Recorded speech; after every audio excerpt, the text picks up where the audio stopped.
tip of the cap to Tim Hardaway Jr. Man, this guy is in his zone. 3 straight games with 30 points or more.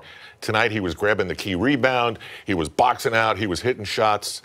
He was amazing. Tim Hardaway, 19 points in the first half, and he was hitting everything. Oh, he was tremendous. I remember when I used to play against Western Conference teams, I used to love it because you were enabled to get into a little bit more of a rhythm.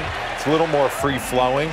So the Knicks were running a few curl plays for him, and he was just making plays. How many charges has he taken in the last how many games, right? That's your best player and team leader, setting the tone, taking charges. And won that. And won 3 off the dribble. I think the shot selection's been really good because he's using the offense to his benefit. He's not just rushing and forcing shots. He's got plays that are being called for him, so he's got an advantage coming off screens. Either he's got a shot, or he's got the opportunity to drive, or he's got the opportunity to draw defense and kick to his teammates.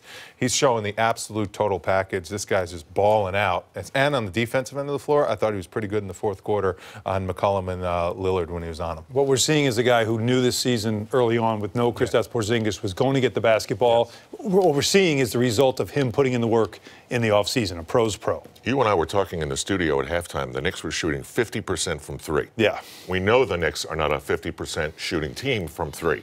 So you just know it's going to come down to earth. Knicks came out of the locker room, 10-point lead, then 24-10 run by the Portland Trail Blazers. Then we get to the fourth quarter where the Knicks continually tried to climb to the top. They just couldn't get that one big hoop. Yeah, and it took, like you said, I mean, you get players like a Damian Lillard, like a C.J. McCollum, who just say, we're not going to lose this game. They did it in Washington 2 nights ago, and they're doing it again as McCollum was the one who took over, as Lillard was the guy earlier on. Trey Burke, by the way, really got it going in the fourth quarter with 12 points, and he carried the scoring load as they were resilient. Tim Hardaway Jr., as we were talking about, not settling for jumpers as we've seen in the past.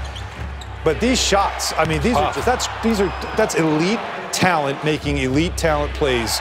And the Knicks just did what they could. I mean, I think the defense for the most part was pretty good. Perfect but defense. The shot making was better, and that certainly was a backbreaker. That step back there, they made it 116-112. This was good D. Tim, this is the D I alluded to. Now here's the tip. Now you've got a small group out there. Vonleh's your biggest guy. Nurkic tips it.